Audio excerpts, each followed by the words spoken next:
إن الحمد لله نحمده ونستعينه ونستغفره ونعوذ بالله من شرور أنفسنا ومن سيئات أعمالنا من يهده الله فلا مضل له ومن يضلل فلا هادي له وأشهد أن لا إله إلا الله وحده لا شريك له وأشهد أن محمدا عبده ورسوله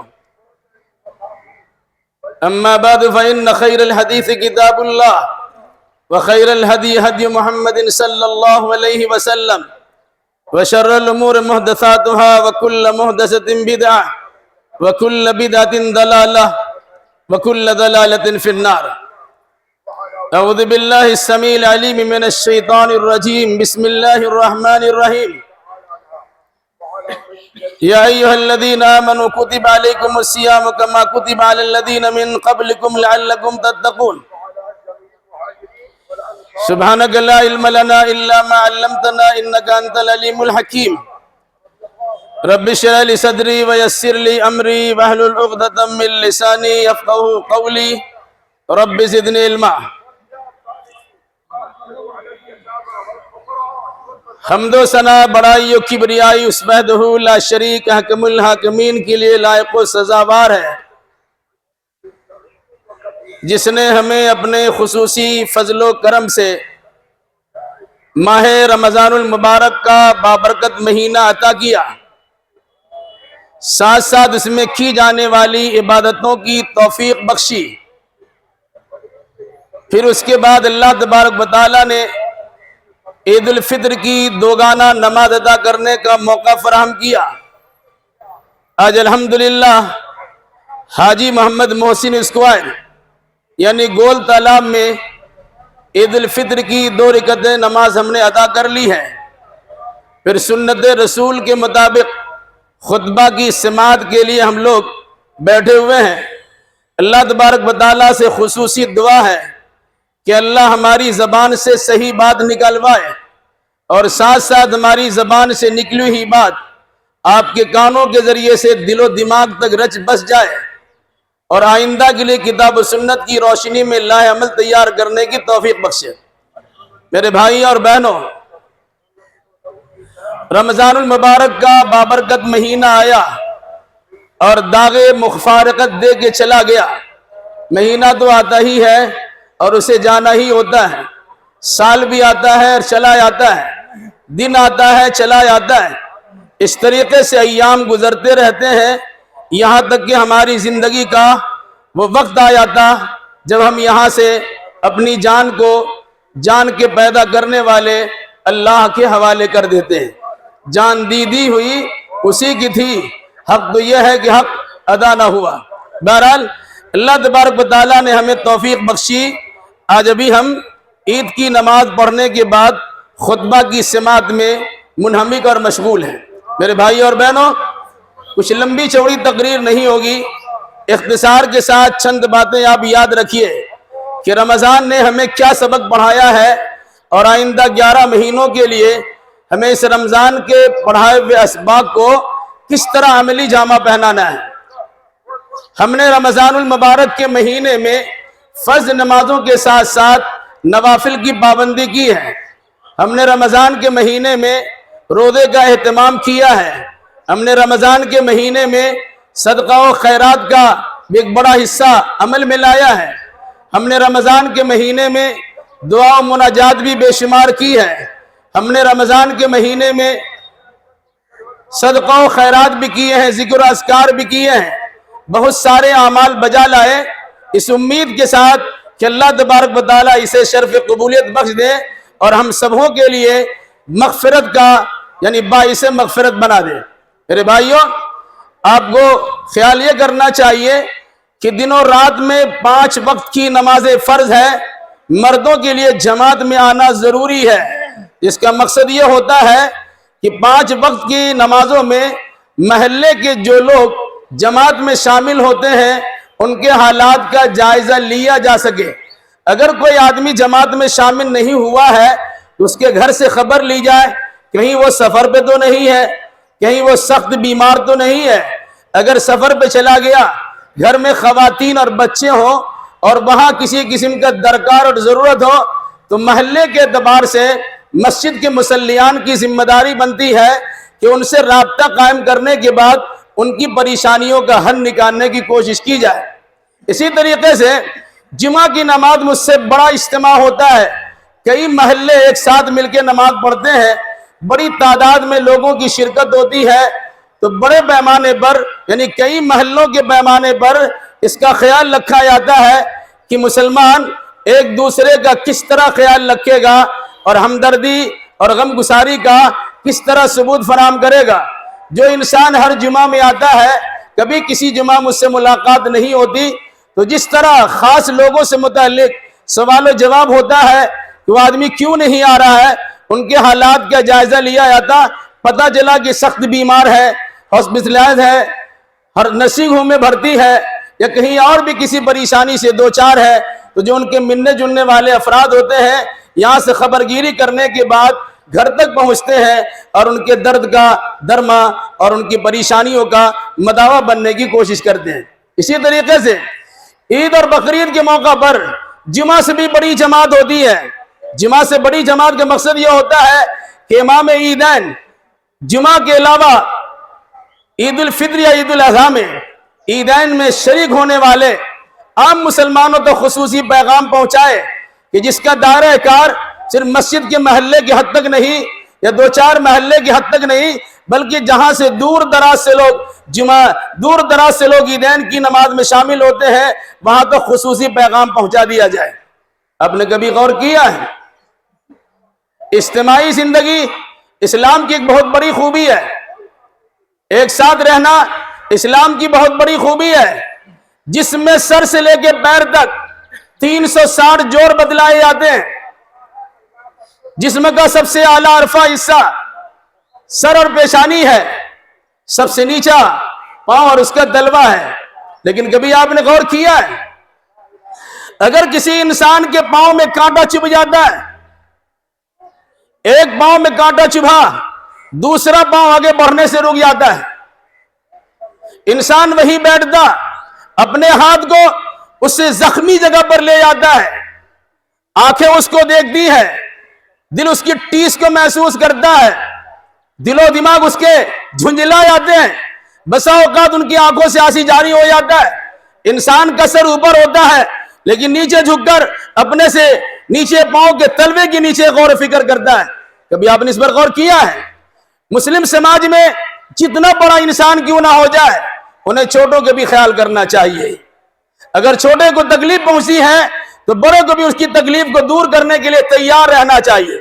ایسا نہیں ہے کہ کوئی انسان مصیبت میں گھرا ہوا ہے وہ مصیبت میں گھرا رہے، ہم تو الحمدللہ ٹھیک ٹھاک ہے۔ یاد رکھیے گا انسان کو اور مسلمانوں کو کل جسد الواحد کہا گیا، جسم کے ایک حصہ جسم کہا گیا کہ جسم میں کہیں تکلیف ہوتی ہے حدیث رسول کے مطابق سارا جسم بے چینی محسوس کرتا ہے، اس کی ٹیس محسوس کرتا ہے، آنکھیں آنسو بہانے پر مجبور ہوتی ہے، کلیجہ دھل جاتا ہے، پاؤں وہاں پہنچ کر اس کی یاوری پاؤں وہاں رک جاتا ہے، ہاتھ پہنچ کر اس کی یاوری کرتا ہے۔ اس طریقے سے ایک مثال فراہم کیا آیا تھا کہ مسلم سارے کے سارے چاہے جہاں کے رہنے والے ہو وہ ایک ہے اور نیک ہے۔ اسی طریقے سے یہ بات یاد رکھیے، رمضان کا روزہ ہم نے رکھا، اجتماعی شکل میں رکھا، چاند کی رویت کی خبر ملی، ایک اعلان ہو گیا کہ کل رمضان شروع ہو رہا ہے، سب نے روزہ رکھا ہے۔ انفرادی روزہ رکھا جا سکتا ہے، بھوک پیاس کی شدت کو مار کر اپنے جسم کو بہتر بنایا جا سکتا ہے، لیکن اجتماعیت کی شکل میں روزہ رکھنے کے جو فائدے ہیں اسے سمجھنے کی ضرورت ہے کہ دنیا کا سارا مسلمان یہ سمجھتا ہے کہ چاند کے نکلنے کے بعد ہم رمضان کی پابندی کرنا شروع کرتے ہیں، اور پھر شوال کے چاند نکلنے کے بعد افطار وغیرہ سے فارغ ہو کر آئندہ کے لیے عید الفطر کی نماز کی تیاری میں لگتے ہیں، اور پھر اس کے بعد ایک دوسرے کو مبارکبادی پیش کرتے ہیں۔ میرے بھائیوں، حالات پوری دنیا کے بڑے ناسازگار ہیں، بطور خاص ہندوستان کی سرزمین پر جو حالات ناگفتہ بھی ہیں ان کا نہ تذکرہ کرنا ہی بہتر ہے۔ جس کے سینے میں دھڑکتا ہوا دل ہے وہ اس کی سنگینی کو محسوس کرتا ہے۔ عوام و خواص اس پر کوئی خاص توجہ نہیں دیتے، لیکن علماء طبقہ، ذمہ داران طبقہ، جمعیت و جماعت کے سرکردہ افراد سر جوڑ کے بیٹھ کر اس کی سنگینی کو محسوس کرتے ہوئے عوام و خواص کے سامنے یہ پیغام دیتے ہیں کہ بھائی ایک ہو کر زندگی گزارو اور نیک ہو کر زندگی گزارو۔ میرے بھائیوں، ابھی ایک بہت بڑا مسئلہ ہمارے سامنے ہے جس کا تذکرہ وقفہ سے آپ کے سامنے ہوتا رہا ہے، وہ ہے وقف بل کا مسئلہ۔ کب پیش ہو جائے؟ کل پرسوں 1-2 تاریخ کے پیش ہونے کی بات ہے۔ کوشش تو جاری ہے کہ بل پیش نہ ہو، اگر پیش ہو تو اس کی زبردست مخالفت ہو، اور اگر بل پاس کر دیا جائے تو اس کے بعد بھی مخالفت کا سلسلہ جاری رہے گا۔ آپ سے گزارش یہ ہوگی کہ ذمہ داران جمعیت و جماعت کی جانب سے اگر آپ کو آواز دی جائے کہ سڑکوں پہ آپ کو اترنا ہوگا اپنی مساجد کو بچانے کے لیے، اپنے مدارس کو بچانے کے لیے، اپنی دینی اداروں کو بچانے کے لیے، اپنے قبرستان کی عبادت کے لیے اگر جان کی بازی لگانا پڑ جائے تو آپ کو اس کے لیے تیار ہونا چاہیے۔ یہ خطبہ عید کے ذریعے سے پیغام پورے ہندوستان کے مسلمانوں کو دیا جاتا ہے، اور تقریباً یہ خطبہ اس قسم کی باتیں ہر جگہ آتی رہیں گی۔ میرے بھائی یہ بات یاد رکھیے گا،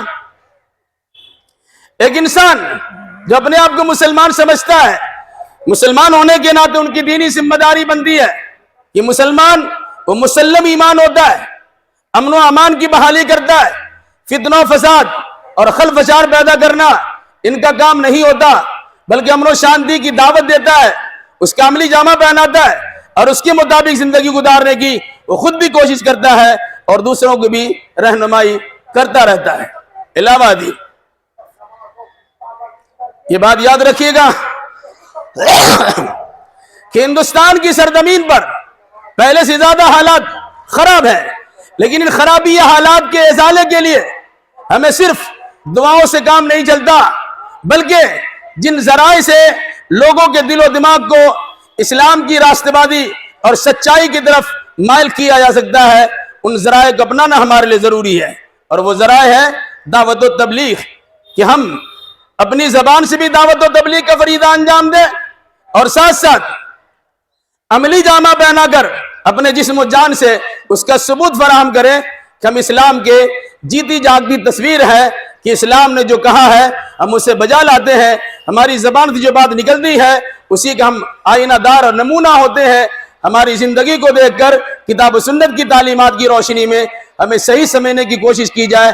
ہم دنگائی نہیں ہیں، ہم فسادی نہیں ہیں، ہم بگاڑ پیدا کرنے والے نہیں ہیں، بلکہ ہم دنیا والوں کے سامنے امن و شانتی کا پیغام دینے والے ہیں، کیونکہ اسلام ہمارے یہ سکھلاتا ہے کہ ہماری زبان سے اور ہمارے ہاتھ سے کسی کو تکلیف نہ پہنچنے پائے۔ میرے بھائیوں، یہ بات بھی یاد رکھیے کہ ایک مسلمان کسی علاقائی پیمانے پر محدود نہیں ہوتا، بلکہ مسلمان چاہے ایران کا رہنے والا، چاہے توران کا رہنے والا، چاہے جاپان کا رہنے والا، چاہے ہندوستان کا رہنے والا، یا دنیا کسی خطے کا رہنے والا ہوتا ہے، وہ مسلمان ہونے کے ناطے ایک برادری میں جڑا ہوا ہوتا ہے۔ وہ برادری کیا ہے؟ وہ برادری کا نام اسلام ہے۔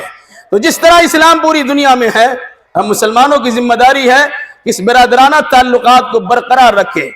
ایسے موقع پر اگر تھوڑی سی توجہ دیں گے اس حقیقت کو ہم اچھی طرح سمجھ سکتے ہیں اور سمجھا بھی سکتے ہیں کہ ہم مسلمان ہیں، ہمارے بھائی، ہماری بہن، ہمارے ماں، ہمارے بیٹے اور ہماری بیٹیاں فلسطین کی سرزمین پر سسک رہی ہیں۔ ان کے حالات جو ہیں وہ آپ کے سامنے ہیں، اسے بیان کرنے میں درد اور تکلیف محسوس ہوتی ہے میرے بھائیوں، لیکن ہم ہیں کہ اس پر کوئی توجہ دینے کے لیے تیار نہیں ہے۔ ہم کم سے کم ان کے لیے اللہ تبارک و تعالیٰ سے خصوصی دعا تو کر سکتے ہیں۔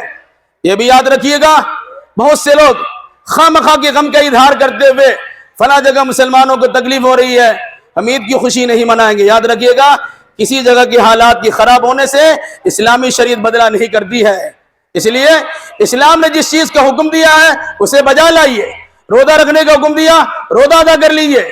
رمضان کے خاتمے پر عید الفطر کی نماز ادا کرنے کا حکم دیا، عید الفطر کی نماز ادا کیجئے۔ ساتھ ساتھ اپنے لیے، اپنے رشتہ داروں کے لیے، دوست احباب کے لیے، جملہ مسلمانوں کے لیے، بلکہ انسانوں کے لیے امن و امان کی بحالی کے لیے خصوصی اللہ تبارک و تعالیٰ سے دعا کرنا یہ ہم مسلمانوں کی ذمہ داری بنتی ہے۔ کیوں؟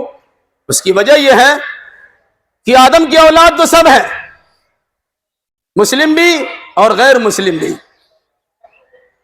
لیکن جو انسان اللہ کے احکام و قوانین کو مانتا ہے، وہ انسان اپنے آپ کو پوری وفاداری کرنے کے لیے پیش کرتا ہے۔ مسلم کا معنی ہوتا ہے وفادار، مسلم کا معنی ہوتا ہے تابعدار، مسلم کا معنی ہوتا ہے سر جھکانے والا۔ اللہ اس کے رسول کے فرمان کے سامنے ہماری گردن جھک جاتی ہے، ہمارا سر جھک جاتا ہے کہ ہم اپنی بڑائی کا اظہار کرنے کے بجائے اللہ کی بڑائی کا اظہار کرتے ہیں۔ کبھی آپ نے سوچا ہے عید و بقرعید کے موقع پر اپنے گھر سے ہم نکلتے ہیں تو کہتے ہیں اللہ اکبر اللہ اکبر اللہ اکبر لا الہ الا اللہ واللہ اکبر اللہ اکبر وللہ الحمد؟ کبھی اس پر غور کیا ہے؟ جس وقت ہم کہیں گے اللہ سب سے بڑا ہے، اللہ سب سے بڑا ہے، معنی کیا ہوگا؟ ہم بڑے نہیں ہیں، ہماری جماعت بڑی نہیں ہے، ہمارا علاقہ بڑا نہیں ہے، ہمارے ساہوکار سردار بڑے نہیں ہیں، ہمارے ذمہ دار بڑے نہیں ہیں۔ ساری بڑائی، ساری کبریائی اللہ تبارک و تعالیٰ کے لیے ہے۔ ہم اس کا پرچار کرتے ہوئے اپنے گھر سے نکلتے ہیں، لیکن کسی کو زخم نہیں پہنچاتے، کسی کو تانا نہیں دیتے، کسی کو تکلیف نہیں دیتے، بلکہ سڑکوں سے گزرتے ہیں تو اللہ کی بڑائی کا اظہار کرتے ہوئے گزر جاتے ہیں۔ عیدین کے موقع سے کہا جاتا کہ آپ ایک راستے سے آئیے اور دوسرے راستے سے واپس جائیے۔ مقصد کیا ہوتا ہے؟ ایک راستے میں آپ نے اللہ کی بڑائی کی شہادت و گواہی دے دی ہے، اب دوسرے راستے میں چل کر وہاں بھی اللہ کی کبریائی اور اس کی بڑائی کا نغمہ گاتے ہوئے چلے جائیے۔ اس علاقے میں بھی آپ کی طرف سے بڑائی کا اظہار ہو جائے، اس علاقے میں بھی آپ کی طرف سے بڑائی کا اظہار ہو جائے۔ جب اللہ کی بڑائی ہوگی تو پھر کسی کی بڑائی کا کوئی اعتبار نہیں۔ اب کہتے ہیں لا الہ الا اللہ واللہ اکبر اللہ اکبر وللہ الحمد۔ کبھی غور کیا ہے؟ اللہ کی سوا عبادت کے لائق کوئی نہیں ہے۔ میرا نفس بھی عبادت کے لائق نہیں ہے، میری جمعیت و جماعت عبادت کے لائق نہیں ہے، میرا ملک عبادت کے لائق نہیں ہے، میری سلطنت عبادت کے لائق نہیں ہے، میرا حاکم و سردار عبادت کے لائق نہیں ہے۔ عبادت کے لائق صرف اللہ ہے۔ پھر اس کے بعد اگر کسی انسان کو اللہ کی کبریائی کی توفیق مل جاتی ہے اور وہ انسان اللہ کی بڑائی کا گن گا لیتا ہے، اسے اللہ تبارک و تعالیٰ کی نعمت کا شکریہ ادا کرنا چاہیے۔ اسلام اخیر میں کہتے ہیں وَلِلَّهِ الْحَمْدُ، اللہ ہی کے لیے تعریف ہے، اللہ ہی کے لیے شکریہ ہے، اس نے ہمیں مسلمان بنایا ہے، فرما بردار بنایا ہے، دنیا والوں کے سامنے توحید و رسالت کا گواہی دینے والا بنایا ہے۔ یقیناً ہم اللہ اس کے رسول کے فرمان کے مطابق گواہ ہیں۔ ہماری گواہی معتبر بھی ہے، شرط یہ ہے کہ ہم اپنے آپ کو گواہ بنا کر پیش کریں۔ میرے بھائیو، میری گزارش یہ ہے کہ اس رمضان کی عبادت کے بعد ہمارا دل اللہ کی طرف مائل ہوا ہے، ہمارے دل میں گناہوں کی نفرت بیٹھی ہے اور ہم اللہ کی طرف لو لگائے ہوئے ہیں، ابھی تازہ ہے۔ اس لیے خصوصیت کے ساتھ اپنے لیے، اپنی اولاد کے لیے، اپنے ماں باپ کے لیے، اپنے خاندان کے لیے، اپنے اساتذہ کرام کے لیے، اپنے بیگانے کے لیے، دوست احباب کے لیے، ملنے جلنے والوں کے لیے، سارے مقتدی اور مقتدیات کے لیے، بلکہ دنیا کے سارے مسلمانوں کے لیے، بلکہ دنیا کے سارے انسانوں کے لیے اللہ تبارک و تعالیٰ سے خصوصی دعا کیجئے کہ اللہ ہم مسلمان ہیں، اسلام کا غلبہ عطا فرما دے۔ اے اللہ اسلام کی سربلندی کرنے کے ہمیں توفیق عطا فرما دے۔ اے اللہ دنیا بھر میں جو لوگ اسلام کی سربلندی کے لیے کوششیں کرتے ہیں، ان تمام کاوشوں کے کرنے والے انسانوں کو محفوظ رکھ اور ان کی دعوت و تبلیغ کے کام کو شاہراہ ترقی پر لگائے رکھ۔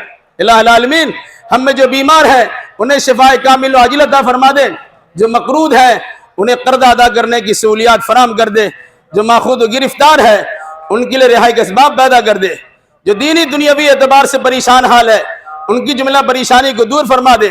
جن لوگوں نے دعا کی درخواست کی ہے اے اللہ ان تمام کی ہر جائز مراد کو پوری فرما دے، ان کے کاروبار میں برکت عطا فرما دے، ان کے رکے ہوئے کام کو رواں دواں کر دے، ان کی تمام تر پریشانیوں کو خاتمہ کر دے۔ اے اللہ جو لوگ اپنے لیے، اپنی بہن کے لیے، بیٹی کے لیے، بھائی اور رشتہ دار کے لیے رشتے کی تلاش میں ہے، الہی تو انہیں مناسب رشتہ عطا فرما دے، اور جو لوگ شادی کے بعد ازدواجی الجھن سے دوچار ہے اے اللہ ان کی زندگی کو، ازدواجی زندگی کو خوشگوار بنا دے۔ جو لوگ شادی کے بعد بچے کے خواہش مند ہے الہی اسے نیک صالح اولاد عطا فرما دے۔ اے اللہ بچے کی ولادت کے بعد جو لوگ اپنے بیٹے اور بچیوں کی بے عربی کی شکایت کرتے ہیں اے اللہ ان کے بیٹے کو اور ان کی بیٹیوں کو ان کی آنکھوں کا ٹھنڈک بنا دے، ان کی آنکھوں کا نور بنا دے، ان کے دلوں کا سرور بنا دے۔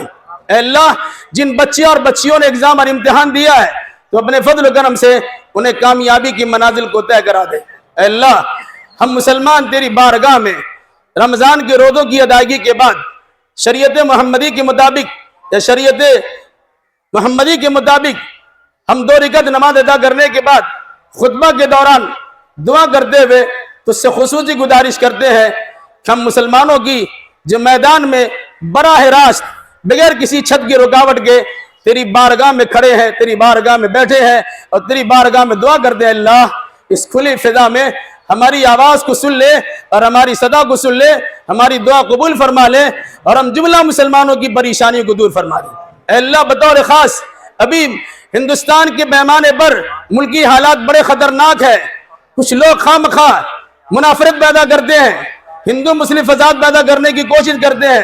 اے اللہ ان کی کوششوں کو ناکام بنا دے، اور جس طرح یہاں ہندو مسلم مل کر سکھ عیسائی مل کر سارے لوگ مل کر زندگی گزار رہے تھے، اسی طرح کی زندگی گزارنے کا موقع فراہم کر دے، آسانی پیدا کر دے۔ اے اللہ فلسطین کی سرزمین پر جو بھائی بہن اور دیگر افراد پریشانی سے دوچار ہے، علاج و معالجہ کی پریشانی ہے، کھانے پینے کی پریشانی ہے، صحت و تندرستی کی پریشانی ہے، ہمیشہ بمباری کا خطرہ رہتا ہے، اے اللہ غیب سے ان کی مدد فرما دے۔ اے اللہ ان کی دعاؤں کی صدا کو سن لے، اے اللہ ان کی فریاد کو سن لے، اے اللہ ان کی زبان سے بار بار یہ کلمات نکلتے ہوں گے کہ کہاں ہے مسلمان جو پوری دنیا کے مسلمان ہونے کا دم بھرتے ہیں؟ ہم یہاں پھنسے ہوئے ہیں، بچے پھنسے ہوئے ہیں، جوان پھنسے ہوئے ہیں، بوڑھے مرد پھنسے ہوئے ہیں۔ ربنا اخرجنا من هذه القرية الظالم اهلها واجعل لنا من لدنك وليا واجعل لنا من لدنك نصيرا۔ اے اللہ اس دعا کو ان کے حق میں قبول فرما لے اور ہم مسلمانوں کو وہ طاقت و توانائی دے، وہ قوت و ہمت دے کہ یہاں بھی دعوت و تبلیغ کا فریضہ انجام دے اور اپنی صدا کو وہاں تک بھی پہنچا سکے، اور اگر ہو سکے تعاون کرنے کی جو صورت ہو سکے ہم وہاں تعاون کی شکل بھی پیش کر سکے۔ میرے بھائیوں لمبی چوڑی تقریر کے بجائے ان باتوں کو خصوصی سے یاد رکھیے کہ ہم مسلمان ہیں، مسلم ہمارا ایمان ہونا چاہیے، اپنی جانب سے خلف جار پیدا کرنا ہمارا کام نہیں ہے، بلکہ ہماری شان یہ ہے کہ جہاں فساد ہو، جہاں بگاڑ ہو، جہاں فتنہ ہو، جہاں خرابی ہو، جہاں دنگا ہو، جہاں لڑائی ہو، جہاں جنگ کے بادل مدلا رہے ہو، ایسے موقع پر ہم امن و شانتی کی بات کریں گے اور دنیا والوں کو اسلام کے پیغام امن کی تعلیم دیں گے۔ اللہ ہمیں اور جملہ مسلمانوں کو کتاب و سنت کی روشنی میں حقیقت حال سمجھنے سمجھانے اور اسی مناسبت سے عقیدہ اعمال بجا لانے کی توفیق مرحمت فرمائے۔ صحابہ کرام کے طرز عمل کے مطابق آپ کی خدمت میں عید الفطر کی مبارکبادی اس کلمے کے ذریعے سے دی جاتی ہے، تقبل اللہ منا ومنکم۔ اللہ ہماری اور آپ کی عید کو قبول فرمائے، ہمارے آپ کے سارے اعمال کو، اچھے اعمال کو قبول فرمائے۔ ہم شکر گزار ہیں انتظامیہ کا، نوجوانوں کا، اور خاص طور سے ہم اپنے اس بھائی کا شکریہ ادا کرتے ہیں جو ہر سال عید بقرعید کے موقع پر یہ گھیرا بندی کرتے ہیں، عورتوں کے لیے پارٹیشن کا انتظام کروا دیتے ہیں۔ اللہ انہیں صحت و تندرستی بھی عطا فرمائے، ان کے کاروبار برکت بھی دے، اور ساتھ ساتھ ہم پولیس انتظامیہ کے بھی مشکور ہیں، ممنون ہیں کہ وہ ہماری آواز پر لبیک کہتے ہوئے یہاں تشریف لاتے ہیں تاکہ کسی قسم کی کوئی خرابی پیدا نہ ہونے پائے۔ ہم اپنے علاقے کے کونسلر کے بھی شکر گزار ہیں جنہوں نے ہمارے لیے کوشش کی اور کارپوریشن سے پرمیشن نکالنے میں دشواری کسی قسم کی نہیں ہوئی۔ اللہ تبارک و تعالیٰ ان سبوں کی اچھائی قبول کر لے اور اس کے نتیجے میں انہیں خیر و برکت سے ہمکنار فرمائے اور صحیح سوجھ بوجھ کی دولت سے مالا مال فرمائے۔ اقول قولی ھذا واستغفر اللہ لی ولکم ولسائر المسلمین وآخر دعوانا ان الحمد للہ رب العالمین والسلام علیکم ورحمۃ اللہ وبرکاتہ۔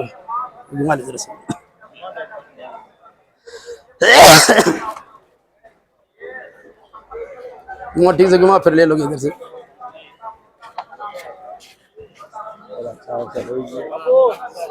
السلام ورحمۃ اللہ وبرکاتہ۔